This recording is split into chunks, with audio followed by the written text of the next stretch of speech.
Hello, welcome to Poemify Podcast. At Poemify Podcast, we give you the best of African poetry, music, and creative arts discuss. In other words, we amplify and redefine African literature.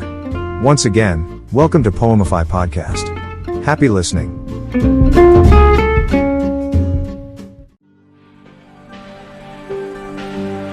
Welcome everybody to today's episode. Welcome to Poemify Podcast. For those tuning in for the first time, this is Poemify Podcast.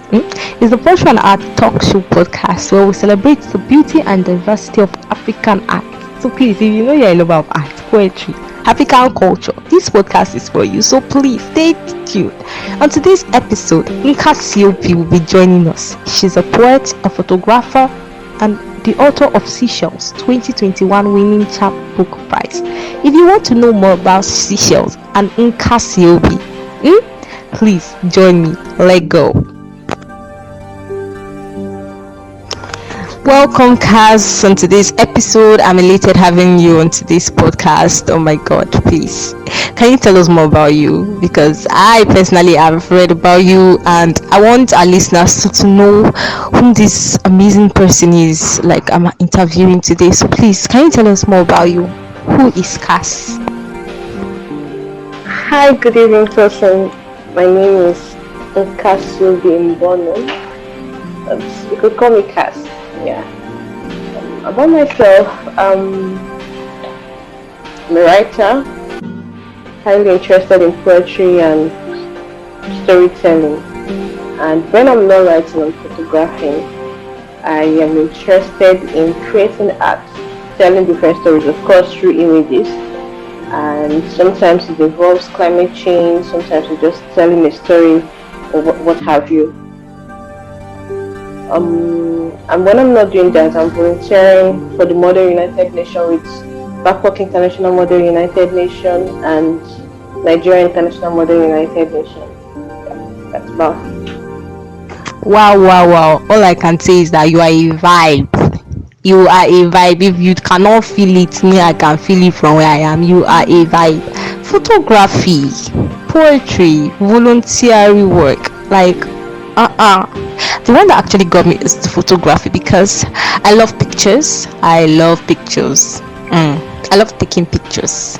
I like being the muse, I feel photography at the end, pictures are custodians of memories.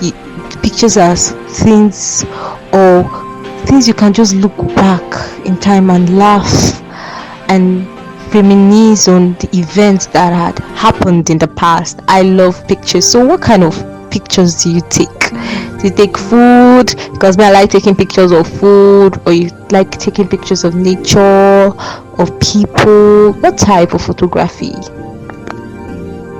Okay, when it comes to photography, I think I'm more interested in nature and food. But also because I love to tell stories, I love to capture lifestyle. It's basically what I do. The kind of photography I enjoy revolves around lifestyle, travel, for anything lifestyle. But I love nature photography. I pick nature photography. I also pick food, and as well portrait photography. Yeah. Interesting. Yeah. So I hope when the time comes I can just call you like, please, I want to take a picture. I hope you'll be available. Don't worry, I'll give you exactly what you want, the exact lifestyle. Okay, moving on. What are your hobbies apart from volunteering, apart from photography, apart from writing? What do you do, to let off the steam, to calm down? Do you what are your hobbies? What do you do to just while away time? Not something professional, not something so serious, Do you sing? Do you dance? What exactly are your hobbies? Can you just tell us? We're interested. Okay, hobbies. What are my hobbies? What do I do on my own time? I actually like singing out loud, even though I don't have a great voice. I sing out loud for no just reason. And when I'm not singing out loud, I'm dancing for no just reason. I just dance. I mean, I can't dance to save my life, but I dance. Right? I dance around my house. I sing out loud. I think the most interesting one is disturbing my friends.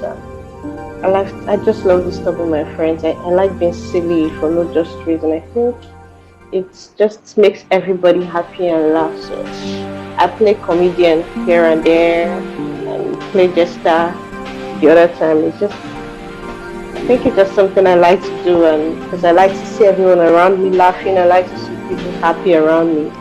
I just love to see happy people. I love beautiful smiles, so I try to put smiles on people's faces. I think you could classify that as my hobby. I don't know if it's right, but your hobbies are beautiful. To me, these hobbies, you're beautiful.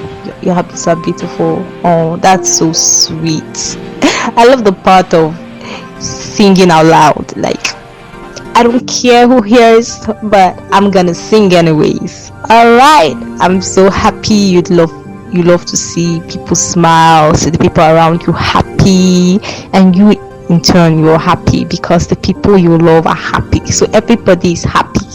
Happy faces everywhere. Okay.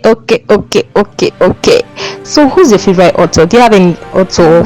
Who's your favorite author? Please tell us, and why. No. I think this is one of the hardest questions in the world, really. And I don't think anyone who reads would actually have a favorite writer. Well, however, there are a few writers I enjoy their work. I mean, I'm going to read anything that has them on it. I think you can find Sylvia Plath on that list. You could have Jeffrey Deaver on the list. You could have Simes Nathaniel. You could have Monica Wele. You could have Chimamanda Adichie. I think these are the writers I would read anything that has their name on it without a second thought. Thank you so much for answering our question. Thank you for telling us your favorite author. Even if you do not have like a specific person, I understand. I get when you enjoy writing, enjoy reading, you'd love to read as many books as you come across by different authors with their beautiful works. So your book Seashells, what's this book about? I know it's a poetry book, but I want to know what is the book all about? Can you tell us?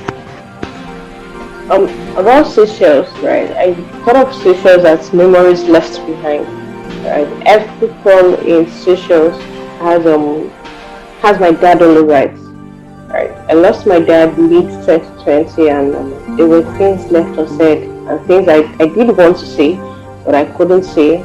So Seashells were about memories of him, things I learned from him, things we did together, things I hoped I could say, the way his departure made me feel.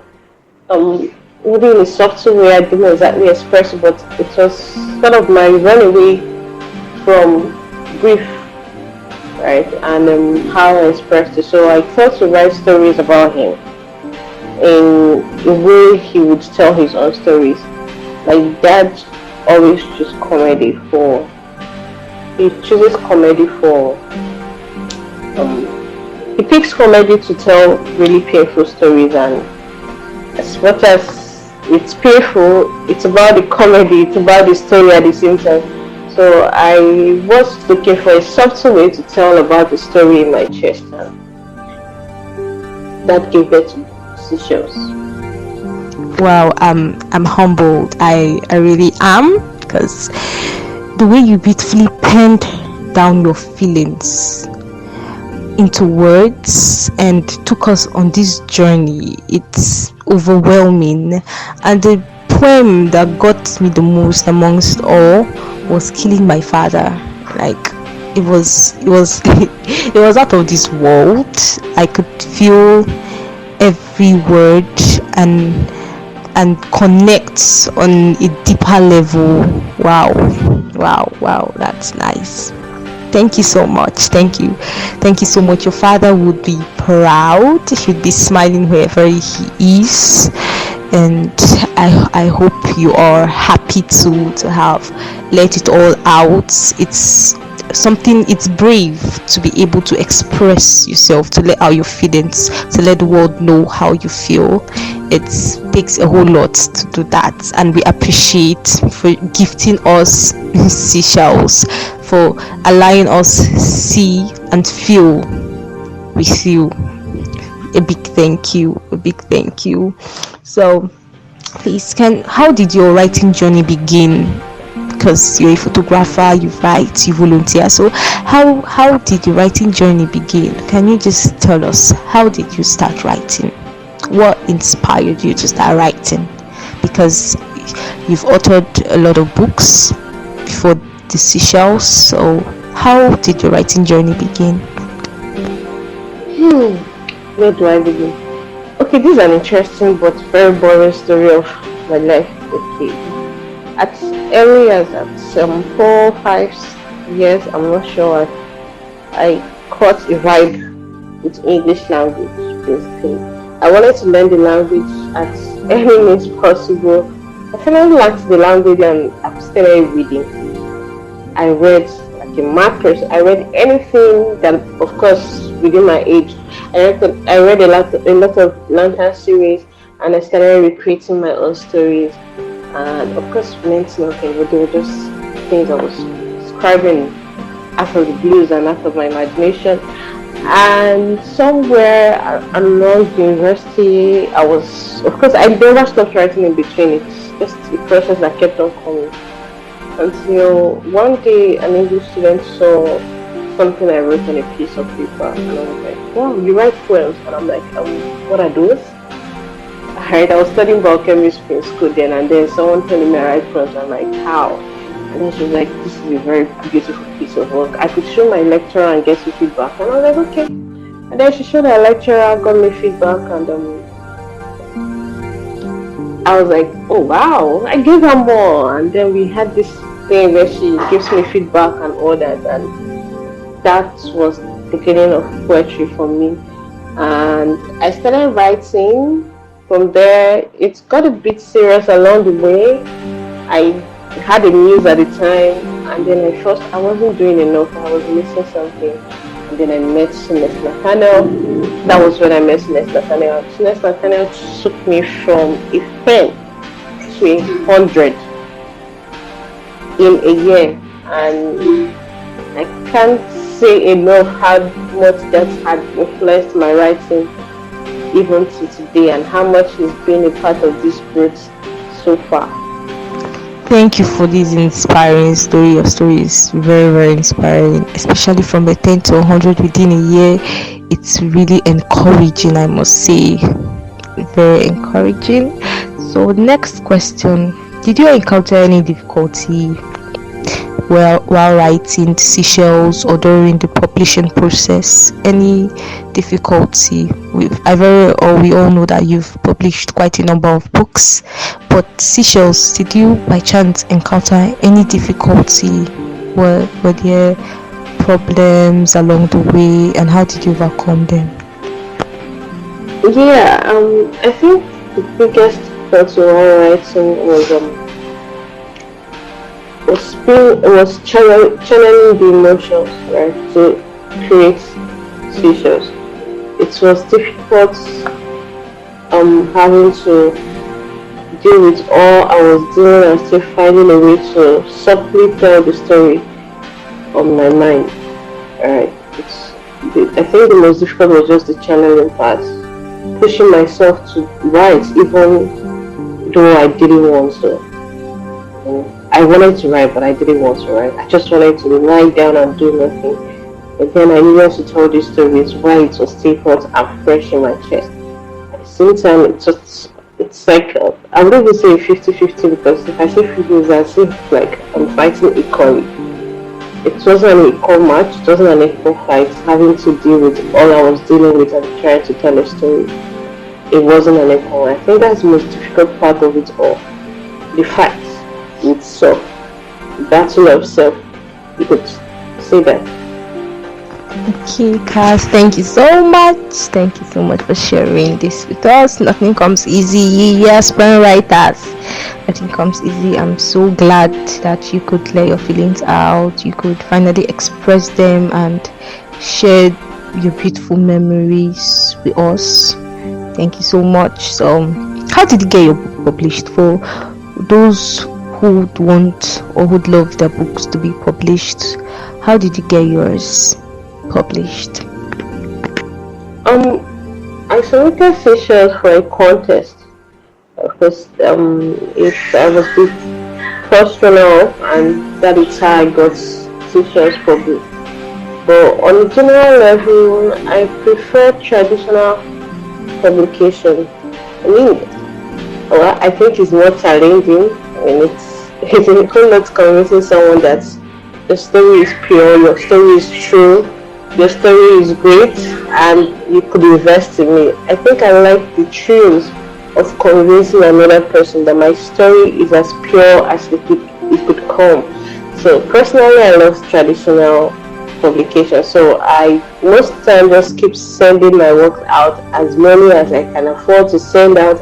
Once I'm ready done writing and I'm sure mentally I'm okay with whatever that comes, once I send out a particular work, I do so, and that's just the way it works for me.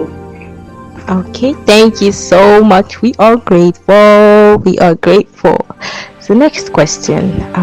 For those the aspiring writers who feel they can't write and do other things, like they can't seem to strike a balance, do you have an advice? How well can you advise them? Like, you write, you volunteer, and you're a photographer. How did you strike the balance? How did you make things work for you? How can you advise those who want to go into writing but don't even know how to, because they have a lot of things doing? How do you advise them? Okay, I think the first question should, why you're writing, should be the first thing you should ask yourself as a budding writer. Right? For me, writing is therapy. It means at the end of the day, once I'm done with everything I'm doing, I sit back with myself, and the thoughts flowing in my mind, flowing through my head, anywhere, or anything that I would want to talk about, I put it in writing. Right? So writing became something I do at the end of my day, because I have stories. I mean, I met people along the way. There are things I heard along the street. There are stories I probably dropped I shouldn't have heard and stuff. So I put them all in the writing, and because it's more like compounding my day into like few lines and all that. So it's not easy, alright? It's not easy striking a balance, and I can't even tell you for a truth that there's a balance for me. Right? There are days I'm writing, and there are days I'm volunteering, and there are days that are just photography, right? But with photography and writing, I sort of have found the balance, sort of, not completely, I'm still working on it. But volunteering and all these other ones, not so much. And I think one of the big things to do is to make sure that whatever thing you're doing have a way they intertwine with each other. Right? Poetry is not too far from photography, if you ask me. Because photography is telling stories, poetry is telling stories. The difference is you tell one in alphabets and the other one you tell in images. Those are the major two differences. Now volunteering is a place of peace. It's, to me, I'm doing things they're not getting paid for. Sometimes it can actually define, it can help you in a way to define some things in your life. Alright. Now, volunteering makes you even closer to getting to hear more stories that you tell. And picking up these stories I hear as a volunteer, I can add it and they become part of my poetry. I can tell these stories much later to photography. So the goal I think I have held on to for a while is to find a meeting point between everything I'm doing. If there's a meeting point to it all, it's always like the energy flows from this to that and back again, and it's like you are the hub to all this happening around you, and it keeps going from you into every other place. Okay. Thank you so much, guys. Thank you for this advice. Aspiring writers, you should know why you're writing. You should know why you're going into writing. You see, for therapy, you want to entertain, you want to educate. You know why you're writing, and that will help your journey and take you as far as you want to go, so you will not be stuck, you will not be confused, and you know that things don't come easy. You know how to maneuver your way. You get? Thank you so much, Cass. Thank you for sharing your beautiful story with us. Thank you for advising us. Thank you for inspiring us, and then thank you for showing us that we can do whatever we've set our mind to. Thank you for telling us how you overcame your pain, how well you penned down your emotions. Thank you for the gift of seashells. We're so blessed, so happy to have you on today's episode. Thank you. You're welcome, and thank you for having me. It's been a pleasure talking with you, Tosin. Thank you so much. Gracias. Please don't forget, I'm still coming for my own session for you to snap me. Yeah, that's how we know what we do. So please, let's move each other's ministry. Thank you, and enjoy your journey. So if you've not gotten seashells, if you've not had the opportunity to read seashells, please get it. Come and buy it. Come and read it. Yeah, learn a thing or two. I'll journey with us. Yeah, thank you. Thanks for listening to this episode of Poemify podcast. We hope you enjoyed every bit of it. Did you? If yes, do well to share with your art-loving friends. It's the least you can do for art's sake, See you on the next episode.